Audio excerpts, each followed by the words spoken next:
የአልጀዚራው አስደንጋጭ ዘገባ፣ የዮናስ ከበደ ቅሌትና የእስራኤል ጉዞ እውነታ፣ የጋዛ ሕፃናት ደምና የኢትዮጵያ ጋዜጠኞች ውሸት፣ አልጀዚራ የቀደደው የውሸት ካባ።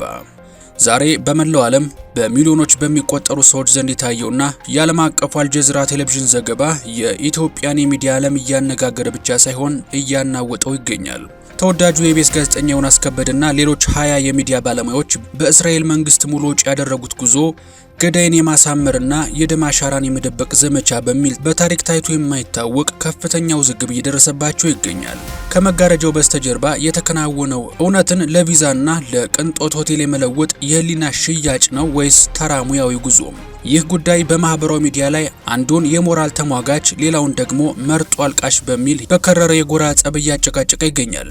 ከዮናስ ከበደ እስከ አቶ ታምራት ኃይሉ፣ ከአልጀዚራው ሊስኒንግ ፖስት ዘገባ እስከ ኢትዮጵያውያኑ የምሬት ቃል ድረስ ያለውን አነጋጋሪ እውነት ዛሬ በዝርዝር እንመለከታለን። ያለውንም እውነት ለመረዳት እስከ መጨረሻው አብራችሁ እንድትቆዩ እንጋብዛለን።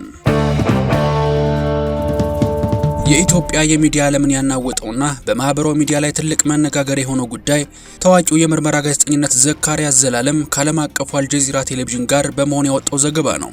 ይህ ዘ ሊስኒንግ ፖስት በሚለው ዝነኛ ፕሮግራም ላይ የቀረበው መረጃ እንደሚያስረዳው የእስራኤል መንግስት ከኢትዮጵያ፣ ከኬንያ፣ ከናይጄሪያና ከሌሎች የአፍሪካ ሀገራት የተመረጡ ጋዜጠኞችን እንዲሁም ከፍተኛ ተጽዕኖ ፈጣሪ የሆኑ የማህበራዊ ሚዲያ ኮከቦችን ወይም ኢንፍሉዌንሰርስ በመጋበዝ እጅግ ውድ የሆነ የጉዞ ግብዣ አድርጎላቸዋል። ሙሉ ወጪው በእስራኤል መንግስት የተሸፈነውና ለጋዜጠኞቹ የቅንጦት ሆቴሎችንና የሽርሽር ፕሮግራሞችን ያካተተው የዚህ ጉዞ ዋና ዓላማ በጋዛ እየተፈጸመ ያለውንና ዓለምን ያስቆጣውን የሰውን ልጅ እልቂት ገጽታ ለመቀየር የታለመ የፕሮፓጋንዳ ዘመቻ ነው ተብሏል። ዘገባው አክሎም ጋዜጠኞቹ እስራኤልን ብቸኛ ተበዳይ አድርገው እንዲያቀርቡና የተፈጸሙትን የጦር ወንጀሎች እንዲያደበዝዙ ታስቦ የተዘጋጀ የገጽታ ግንባታ ስራ መሆኑን አጋልጧል። በተለይም ከኢትዮጵያ የተጓዙት 20 የሚሆኑ የመንግስትና የግል ሚዲያ ባለሙያዎች ያቀረቧቸው ዘገባዎች ከሙያዊ ስነ ምግባር ውጭ የሆኑና የአንድ ወገን ትርክትን ብቻ ያነገቡ ናቸው ሲል ዘካሪያስ በምሬት ገልጾታል። እንደ ጋዜጠኛው ገለጻ እነዚህ ታዋቂ ግለሰቦች ለጥቅማቸው ሲሉ እውነትን ለቪዛና ለሆቴል መኝታ ቀይረውታል በሚል በብዙዎች ዘንድ ከፍተኛ ውዝግብ እየደረሰባቸው ይገኛል። ይህ መረጃ በአሁኑ ወቅት በአድናቂዎቻቸውና በተከታታዮቻቸው ዘንድ ትልቅ የሞራል ጥያቄ ያስነሳ ሲሆን የታዋቂ ሰዎችን የታማኝነት ደረጃም በብርቱ እንዲፈትሽ አድርጓል።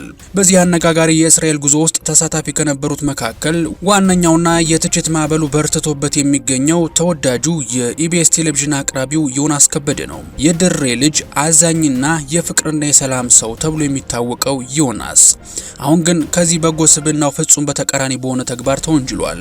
በማህበራዊ ሚዲያ ላይ የሚንሸራሸሩት አስተያየቶች እንደሚጠቁሙት ዮናስ በጋዛ ንጹሃን ዜጎችና ህጻናት ደም ላይ የተራመደ የእስራኤልን መንግስት የገጽታ ግንባታ ስራ ሰርቷል በሚል ከፍተኛ ተቃውሞ እየደረሰበት ይገኛል።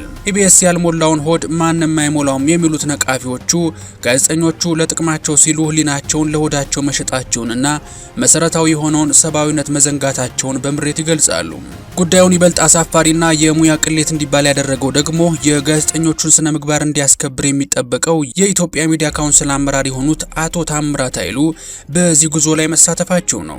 የሙያውን ክብርና ነጻነት ሊያስጠብቅ የተቋቋመው ቦርድ አመራር ራሳቸው የእስራኤልን መንግስት እንደነሱ አገላለጽ የደም ገንዘብ ተቀብለው ለገዳይ ገጽታ ግንባታ መሳተፋቸው ተቋሙን ራሱን ጥያቄ ውስጥ እንዲወድቅ አድርጎታል። ይህ ሁኔታ በታዋቂ አቅራቢዎችና በሚዲያው ባለሙያዎች ዘንድ የሚታየውን የሞራል ዝቅጠት ቁልጭ አድርጎ ያሳየ ነው የተባለ ሲሆን ተከታታዮቻቸውን በካሜራ ፊት የምናያቸውና ከካሜራ ጀርባ ያሉት ሰዎች ለካ አንድ አይደሉም በሚል በከፍተኛ መከፋት ስሜታቸውን እየገለጹ ይገኛሉ።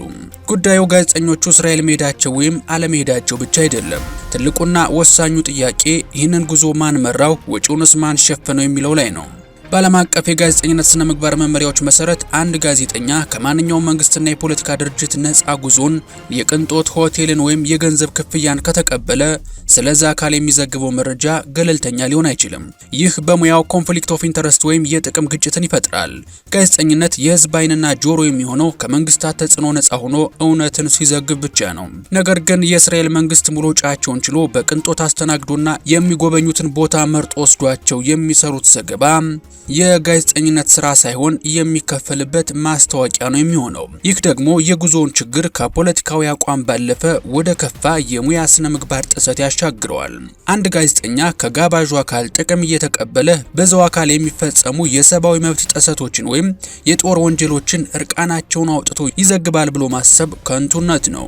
በዚህ ምክንያት እነዚህ ጋዜጠኞች ያቀረቧቸው ዘገባዎች በሙያዊ መመዘኛ ዜና ተብለው ሊጠሩ አይችሉም። ይልቁንም ለጋባዡ መንግስት የሚሰሩ የፕሮፓጋንዳ መሳሪያዎች ሆነዋል በሚል በብዙ የሙያ ባልደረቦቻቸው ዘንድ ብርቱ ትችት እየቀረበባቸው ይገኛል። ይህ ሁኔታ የኢትዮጵያ ሚዲያ ተቋማትና የጋዜጠኞችን ቃል የታማኝነት ሚዛን በዓለም አቀፍ ደረጃ አሳንሶታል ተብሏል። ይህ ውሳኔ የሚያስከትለው የረጅም ጊዜ ጠባሳ ምንድን ነው? አንድ ጋዜጠኛ አንዴ የተአማኒነት ካባውን ካወለቀ ወደፊት የሚያቀርባቸው ማናቸውም ዘገባዎች በጥርጣሬ መታየታቸው አይቀሬ ነው። ተመልካቹ ይህ ዘገባ እውነት ነው ወይስ ተከፍሎበት የቀረበ ብሎ መጠየቅ ከጀመረ የጋዜጠኛው ሕልውና አብቅቷል ማለት ነው። በተለይ በአሁኑ ወቅት መረጃ እንደ መሳሪያ በሚያገለግልበት ዓለም ታዋቂ ግለሰቦች ለግል ጥቅማቸው ሲሉ የሕዝብን መረጃ የማግኘት መብት አሳልፈው መስጠታቸው የሚዲያ ተቋማቱን ክብር ይቀንሰዋል ተብሏል።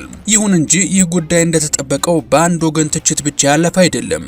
ይልቁንም የኢትዮጵያን ማህበራዊ ሚዲያ ለሁለት የከፈለ ትልቅ የክርክር መድረክ ሆኗል።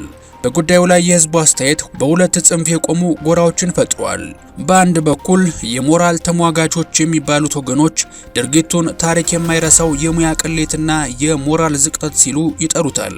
እነዚህ ወገኖች በጋዛ ንጹሃንና ህጻናት እልቂት እየተፈጸመ ባለበት ወቅት በእስራኤል መንግስት ወጪ ቪዛና የቅንጦት ሆቴል ተቀብሎ የገዳይን ፕሮፓጋንዳ መስራት የህሊና ሽያጭ ነው ሲሉ ይከራከራሉ። በሌላ በኩል ደግሞ የግል መብት ተሟጋቾች የሚባሉት ወገኖች ክሱን በፍጹም አይቀበሉትም። ጋዜጠኞቹ የፈለጉበት ሀገር የመሄድና ሙያዊ ግዴታቸውን የመወጣት ሙሉ መብት አላቸው፣ በደቦ የመጥላት ባህል ሊቆም ይገባል ሲሉ ይሞግታሉ። እንዲያውም እነዚህ ወገኖች ነቃፊዎቹን መርጦ አልቃሾች ሲሉ ይተቿቸዋል። በገዛ ሀገራችን ውስጥ በየቀኑ ንጹሃን የሚጎዱትና የሚፈናቀሉትን ዝም ብላችሁ ስለ ሩቅ ሀገር ፖለቲካ ጠበቃ መሆናችሁ ያስቃል በሚል ትኩረታችን ከሀገር ውስጥ ህመም ይልቅ ወደ ውጭ መሆኑን እንደ ግብዝነት ይቆጥሩታል። ይህ በሁለቱ ጎራዎች መካከል ያለው ፍጥጫ በማህበራዊ ሚዲያ ላይ እስካሁን ድረስ እንደ እሳት እየነደደ ይገኛል።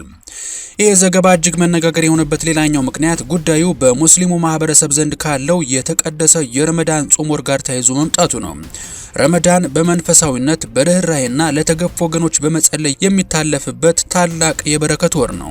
ሆኖም ግን በጋዛ ያሉ ፍልስጤማውያን ወንድሞቻቸውና እህቶቻቸው በራብና በጦርነት እየታመሱ ህፃናትም ለጾም የሚሆን ምግብ አጥተው በሚያልቁበት በዚህ ወቅት የሀገራችን ጋዜጠኞች የእስራኤልን የደም ገንዘብ ተቀብለው የገዳይን ገጽታ ለመገንባት መጓዛቸው ብዙዎችን አስቆጥቷል በሚል ከፍተኛ ትችትን አስነስቷል። ህዝቡ በጾምና በጸሎት ውስጥ ሆኖ እንዲህ አይነት የህሊና ሽያጭ ያለበትን ዘገባ ሲመለከት ድርጊቱን በሰብአዊነት ብቻ ሳይሆን ሃይማኖታዊ ሴቶችም ጭምር እንደተፈጸመ ትልቅ ክህደት ቆጥሮታል። በተለይም በረመዳን ወር ለተጠቁት ማዘን ሲገባ የጥቃቱን አድራሾች ለማሞገስ መሞከር ጾማችንን ሊያስጾሙና አልቻሉም የሚል መሪር ቅሬታን ፈጥሯል። ይህ ሁኔታ በጋዜጠኞቹና በተከታታዮቻቸው መካከል የነበረውን ስሜታዊ ትስስር ክፉኛ የሸረሸረ ሲሆን በህዝቡ ዘንድ የተፈጠረው ቁጣም ከሙያዊ ትችት ባለፈ ወደ ጥልቅ ማህበራዊ ቅሬታ ተሸጋግሯል። የምንወዳችሁ የቻናላችን ተከታዮች የዛሬው ጥንቅራችን በኢትዮጵያ ጋዜጠኞችና በእስራኤል ጉዞ ዙሪያ ያለውን ውዝግብ በዚህ መልኩ ዳስሷል። ጋዜጠኝነት ለተገፉ ድምጽ መሆን ሲገባው ለጥቅም ማደር ምን ያህል ዋጋ ያስከፍላል? ወይስ ደግሞ ጋዜጠኞች በራሳቸው ፍላጎት የመዘገብ ነጻነታቸው ሊከበር ይገባል? ለመሆኑ እናንተስ የምንወዳችሁ በዚህ ጉዳይ ላይ ምን ትላላችሁ? የአልጀዚራው ዘገባ በኢትዮጵያ ሚዲያዎች ላይ ያለውን ታማኝነት ይቀንሰዋል ብላችሁ ታስባላችሁ? ወይስ ጋዜጠኞቹ መብታቸው ነው የሚለው ክርክር ሚዛን ይደፋል? ያላችሁን ሀሳብ አስተያየት እንደተለመደው በኮሜንት መስጫው ላይ አጋሩን እያልን ቪዲዮውን ላይክ ማድረጋችሁንና ለሌሎችም እንዲደርስ ሼር ማድረጋችሁን እንዳትረሱ። ታዲያ በየጊዜው ወቅታዊ መረጃዎች እንዲደርሷችሁ ደግሞ ኢትዮ ትሩዝን ሰብስክራይብ በማድረግ ቤተሰብ እንድትሆኑ እየጋበዝን በቀጣይ በተሻለ ጥንቅር እስከምንገናኝ ሰላማችሁ ብዝት ይበልልኝ። ቸር ቆዩልኝ።